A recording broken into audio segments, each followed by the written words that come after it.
ఇవాళ మనం చెప్పుకోబోయే కదా తాడిమేటి శ్రీదేవి గారు రచించిన అలా అలా అనంతంగా. కదలకుండా కూర్చోలేవు, బొంగరంలా తలాడిస్తూ ఉంటే జడెలా వేస్తాను, గట్టిగా కసిరింది సుందరి తన 6 ఏళ్ల కూతురు ఉషను. నీకంత విసుగేమిటోయ్, పిల్లల్ని అలా కసురుకుంటే ఎలాగా, నెమ్మదిగా చెప్పేలా చెప్పాలి గాని. అక్కడే పేపర్ తిరిగేస్తున్న సుందరం అన్నాడు. ఓయబ్బో, చెప్పేలా చెప్తే వినే పిల్లలేనా వీళ్ళు? పోనీ మీకంత ఓపిక ఉంటే మీరే చెప్పొచ్చు కదా. అక్కడికి మీరేమో వాళ్ళకు పరమ శాంతి స్వరూపులు, నేనేమో రాకాస్ని అనేనా మీ ఉద్దేశం? హోంవర్క్ చేయించడము, చదివించడము అన్నీ నేనే చూసుకోవాలి. అసలే సిలబస్ ఎక్కువగా ఉంటుంది, మధ్య మధ్యలో పరీక్షలు ఒకటి, అవి వాళ్ళకో నాకో అర్థమై సావడం లేదు. ప్రాజెక్టులు, డ్రాయింగ్లు అంటూ దుంప తెంపుతున్నారు. వాటి కోసం బజార్లెమ్మట తిరిగి తిరిగి నా తల ప్రాణం తోకకొస్తుంది. అందుకే కదటోయ్ నిన్ను ఉద్యోగం చేయొద్దని చెప్పాను, 2 చోట్ల కష్టపడలేవని. ఈ చాకిరి 10 ఉద్యోగాలు పెట్టు, ఓ మెప్పు మెహర్బానీ ఏమన్నా ఉన్నాయి కనుకనా. గానుగెద్దు బతుకయ్యి రోత పుడుతుంది, మూతి 3 వంకర్లు తిప్పింది. కాదలొద్దన్నానా, చెప్తే వినవు. మొండితనంతో మేనత్తను మించిపోయావు. పిల్ల బుగ్గ సుందరి చేతిలో 2 అంగుళాలు సాగింది.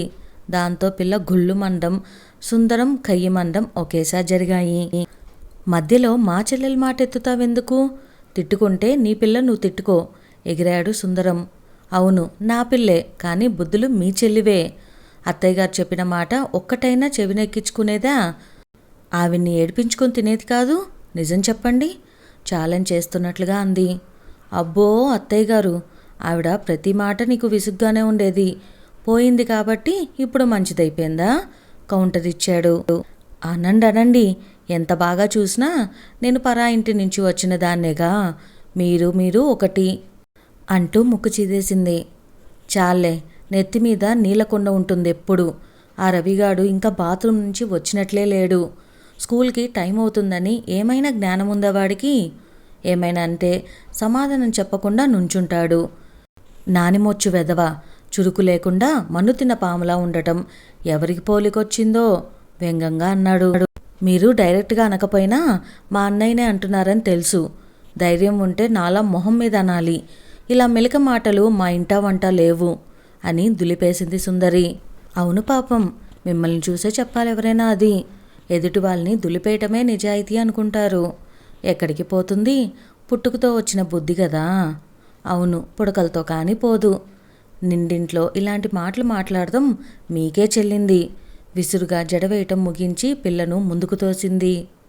అద్దంలో చూసుకున్న ఉష, ఇవాళ బుధవారం స్పోర్ట్స్ డే కదా, వైట్ రిబ్బన్స్ వేయాలేదేమిటి అంటూ రాగం తీసింది.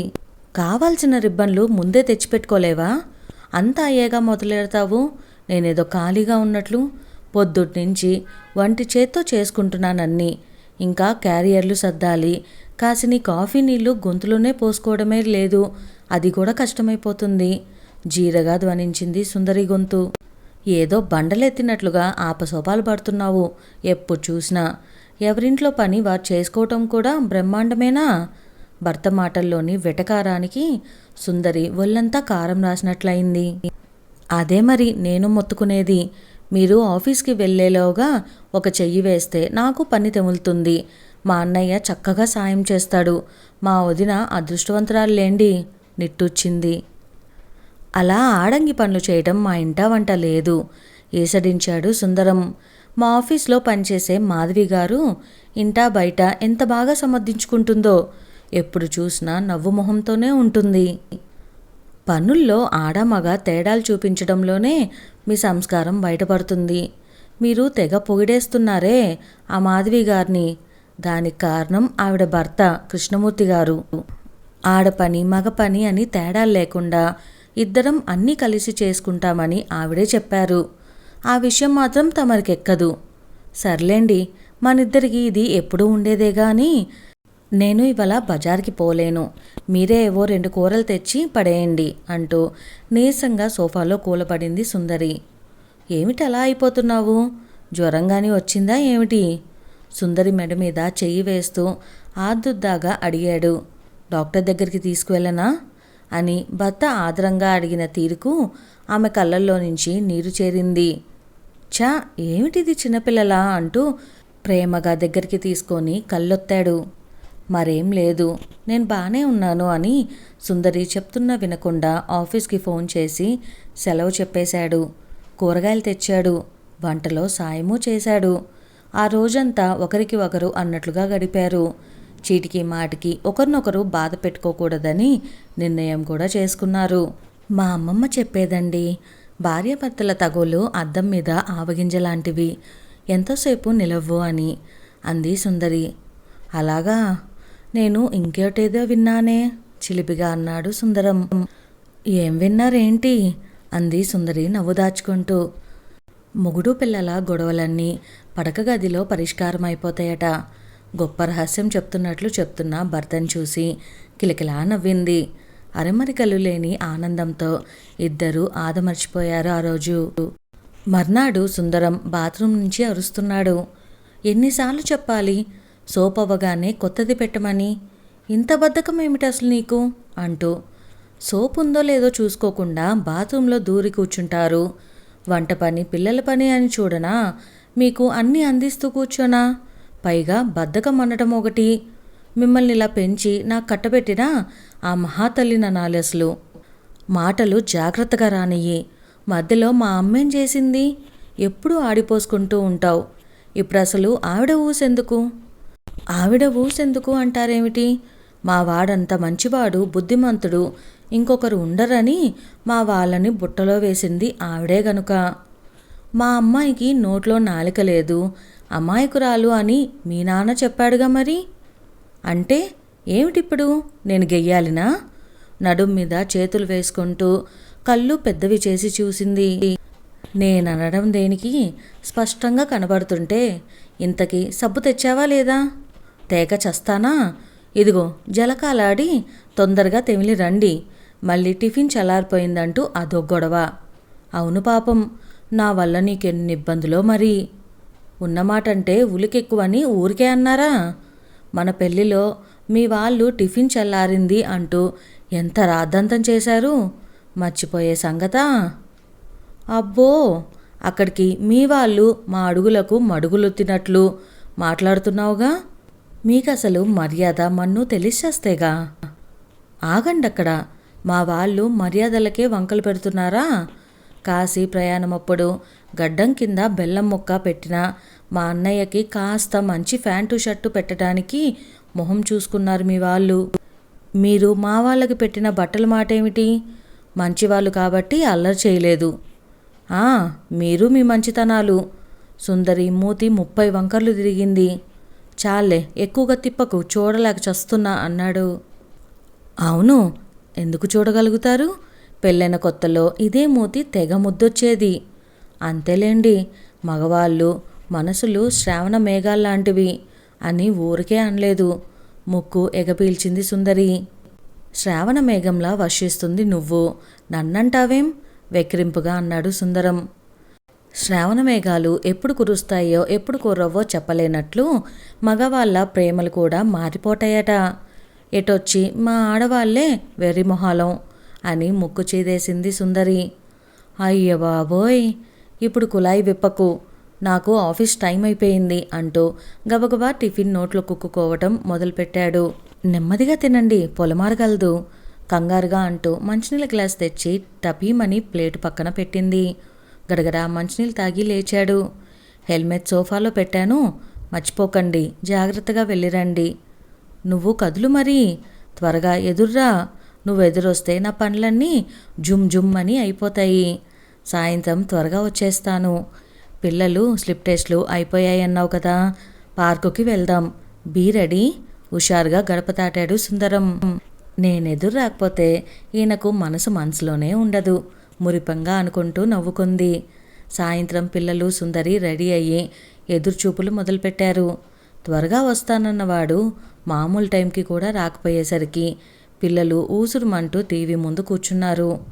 ఏదో అర్జెంట్ పని తగిలి ఉంటుంది, ఇంకోసారి తప్పకుండా వెళ్దామని వాళ్ళని బుజ్జగించి సమాధానపరిచింది. ఫోన్ చేస్తుంటే ఎంగేజ్ వచ్చింది. వంట చేసి పిల్లలకి పెట్టేసింది. ఆమె మనసు కుతకుతలాడిపోతుంది. తనంతట తానే త్వరగా వస్తానన్న మనిషి ఇంటి ధ్యాసే పట్టకుండా ఉన్నాడు. పోనీ అంతగా పని ఉంటే ఫోన్ చేసి ఒక్క ముక్క చెప్పొచ్చు కదా, పెళ్ళామే కదా అని లోకువా. ముందంతా కచ్చగా ఆలోచించిన ఆమెకు ఎంతసేపటికి భర్త ఫోన్ ఎత్తకపోయేసరికి కంగారు మొదలైంది. పిల్లలు నిద్రలకు పడ్డారు. అసలే ఎన్నో యాక్సిడెంట్ల గురించి వింటున్నాము. ఏమీ అవ్వలేదు కదా అనే ఆలోచనకే ఆమె మనసు సుడిగాల్లో దీపంలా రెపరెపలాడింది. 10 దాటాక ఇల్లు చేరాడు సుందరం. విసురుగా ఏదో అనబోయి అతని వాలకం చూసి తమాయించుకుంది. కుర్చీలో కూలబడి తల వెనక్కి వాల్చి కళ్ళ మీద చెయ్యి పెట్టుకున్న అతని చూస్తే ఆమె గుండె గుబగుబలాడింది. పరుగున వెళ్ళి మంచినీళ్ళు తెచ్చిచ్చి ఏమైందండి అన్ని భుజం మీద చెయ్యి వేస్తూ, మా ఆఫీస్లో స్వీపర్ శాంతమ్మ చాలా మంచిదని, భర్త పోయాక ఆ జాబ్ చేస్తూ పిల్లలిద్దరినీ కష్టపడి చదివిస్తుందని చెప్పాను కదా. అవును, ఇద్దరూ ఆడపిల్లలు తల్లికి సాయంగా ఉంటూ కష్టపడి చదువుకుంటున్నారని చెప్పారు కూడాను. అయితే అన్నట్లు చూస్తూ, శాంతమ్మ ఇవాళ ఉన్నట్లుండి పడిపోయింది. హాస్పిటల్కి తీసుకువెళ్ళాము. ఆమెకు లంగ్ క్యాన్సర్ బాగా ముదిరిపోయిందంట. చాన్నాళ్ళుగా దగ్గు వస్తుంటే ఏదో మందు వేసుకుంటూ నెట్టుకొస్తున్నట్లుంది. పిల్లల్నే తప్ప తన ఆరోగ్యం పట్టించుకోలేదు. పిల్లలు 10th ఇంటర్ చదువుతున్నారు. ఆమెకేమన్నా అయితే ఆ పిల్లలు ఏమైపోతారో పాపం అని బాధపడ్డాడు. భర్త సున్నిత మనస్తత్వం తెలిసిన సుందరికి అంతా అర్థమైంది. బాధపడకండి, మరీ చిన్నపిల్లలు కాదు కదా, కష్టం సుఖం తెలిసిన వాళ్ళు. ఆఫీస్లో అందరూ తలా కొంత సాయం చేస్తే వాళ్ళ కాళ్ళ మీద వాళ్ళు నిలబడతారు. దిగులు పడితే లాభమేమిటి? ముందు జరగాల్సింది చూడాలి. మా రంగనాథం మావయ్య పేద విద్యార్థులకు సాయం చేస్తూ ఉంటాడు. ఎవరైనా కష్టపడి చదువుకునే పేద పిల్లలు ఉంటే చెప్పమని, ఫీజులు కడతానని చాలాసార్లు చెప్పాడు. ఆయన పిల్లలిద్దరు కూడా బాగా సంపాదించుకుంటున్నారు. తన పెన్షన్తో మంచి పనులు చేయాలని ఆయన తపన. వీళ్ళ గురించి ఆయనకి చెప్దాము. పెట్టలేకపోయినా పెట్టే చెయ్యి చూపించాలంటారు. ఇంకా ఆలోచనలు వదిలి లేవండి, ఫ్రెష్ అయి వస్తే అన్నం వడ్డిస్తాను. చెయ్యి పట్టి లేవదీసింది. నువ్వు చాలా తెలివి సమర్థత ఉన్నదానివి సుందరి. ఎంత పెద్ద సమస్యనైనా ఇట్టే తేల్చేస్తావు. నీ మాటలతో నా మనసు తేలికపడింది మనస్ఫూర్తిగా అన్నాడు సుందరం. నన్ను తర్వాత పొగడొచ్చు కానీ ముందు మీరన్నిటికీ ఇలా కదిలిపోవటం మానుకోవాలి. అయినా కష్టాలనేవి మనుషులకి కాక మానులకొస్తాయా? చిరునవ్వుతో అంటున్న భార్య వైపు ప్రేమగా చూశాడు. నవ్వుకుంటూ వంటింట్లోకి నడిచింది సుందరి. బావగారు స్పాట్ వాల్యుయేషన్కి వెళ్తున్నారట. చెల్లాయి పిల్లల్ని తీసుకొని వస్తానని ఫోన్ చేసింది. 10 రోజులు ఉంటుందట నెమ్మదిగా అన్నారు సుందరం. అన్నలంగారికి చెల్లెలంగారికి నుంచి ఫోన్ వచ్చిందన్నమాట. ఎప్పుడైనా ఒక్కసారైనా ఇలా రావాలనుకుంటున్నాను, నీకు పుట్టింటికి వెళ్ళే ప్లాన్ ఏమైనా ఉందా అని మాట వరుసకైనా అడిగిన పాపన పోదు. ఈసడింపుగా అంది సుందరి. ఎవరికి చేస్తే ఏమిటి, తేలిగ్గా తీసేయబోయాడు. అవునవును, ఇలాంటి వాటికి మీకేమీ పట్టింపులుండవు. అదే మా వాళ్ళెవరైనా ఏ ఊరో వెళ్తూ దారే కదా అని ఒక్క పూట దిగినా ముందు చెప్పి రాలేదే అని తెగ గుంజుకుంటారు. సర్లేవోయ్, దానికి మాత్రం ఎవరున్నారు? ఎక్కడికి వెళ్తుంది? కావాలంటే అది వచ్చి వెళ్ళాక నువ్వు పుట్టింటికి వెళ్ళి 4 రోజులో 10 రోజులో ఉండిరా నచ్చ చెప్తున్నట్లుగా అన్నాడు. మీరంతగా సోప్ వేయక్కర్లేదులేండి. ఆడపడుచు ఇంటికి వస్తానంటే ఏడ్చే రకాన్ని కాదు నేను. కాకపోతే నాకు ఇవ్వాల్సిన గౌరవం నాకు ఇవ్వటం లేదనే నా బాధ. ఏదో లేదు, చిన్నపిల్ల, దానికి ఇలాంటివి ఏమీ తెలియవు. ఏమిటి చిన్నపిల్ల? నాకంటే ఆవిడగారు 6 నెలలు చిన్న, అంతే. నేనేమో మీకు ముదినాప్సాన్లా కనబడతాం, ఆవిడ చిన్న బొట్టిలా కనబడతాం మామూలైపోయింది అని ధ్వజమెత్తింది సుందరి. ఇంతకు ఏమంటావు? విసుగు ధ్వనించింది అతని గొంతులో. ఏమంటాను? ఏమీ అనను. ఏమైనా అనడానికి నా మాట ఎప్పుడు చెల్లిందని? వదినా మరదళ్ళన్నాక చీరలు సింగారించుకొని పిల్లిళ్లకు పేరంటాలకు తిరగడమే కాదు, ఒకరికొకరు సాయము చేసుకోవాలి. మా పుట్టింటికి వెళ్తే నేను మా వదినకి సరదాగా కబుర్లు చెప్పుకుంటూనే అన్ని పనులు చెక్కబెట్టుకుంటాము. మీ చెల్లెలు వచ్చిందంటే ఇటు పుల్ల అటు పెట్టదు. ఎంతసేపు ఆ ఫోన్ పట్టుకొని కూర్చుంటుంది. పిల్లల్ని కూడా పట్టించుకోదు. ఇక పనమ్మాయి చుట్టాలొచ్చారంటే సరి, ముందే నాగాలు పెడుతుంది. అన్ని పనులు చేయలేక నా నడుం పడిపోతుంది. సుందరి మాటల్లో నిస్సహాయత కనిపించింది. ఆమె మాటల్లోని నిజం సుందరం మనసుకు తాకింది. ఈసారి నేను కూడా కొంత సాయం చేస్తాను, సరేనా? ఓదార్పుగా అన్నాడు. సర్లేండి, ఏదో బాధ చెప్పానంతే, రానివ్వండి. ఆడవచ్చు అంటే అర్ధమొగుడు అంటారు కదా, ఈ మొగుడు గారికి ఆ అర్ధమొగుడు గారికి సేవలు చేసి తరిస్తాను అంది విసురుగా. అలా పైకి అంటూ ఉంటావు కానీ నీ మనసులో ఏమీ ఉండదని నాకు తెలుసు సుందు. నవ్వడానికి ప్రయత్నం చేశాడు. గిల్లి జోల పాడతాము మీకు తెలిసినంతగా ఎవరికి తెలుసు? ఏంటోయ్ నన్ను మరీ అలా లెక్కేస్తున్నావు? మరెందుకంటే మీరందరూ లెక్కల్లో మనుషులు కదా. బాబోయ్, ఇక నుంచి పారిపోవటం నయ్యం. అవును, ఎప్పటి నుంచో నాకు డౌట్, అసలు మన జాతకాలు కలిశాయని సిద్ధాంతి గారు ఎలా చెప్పారంటావు? ఎప్పుడు ఏదో ఒక పోట్లాట, క్వశ్చన్ మార్క్ మొహం పెట్టిన సుందరంతో. అదేనయ్యా సుందరం, సంసారంలో సరిగమలంటే బోధ చేస్తున్నట్లుగా అరచెయ్యి పైకెత్తి చూపించి నవ్వేసింది సుందరి.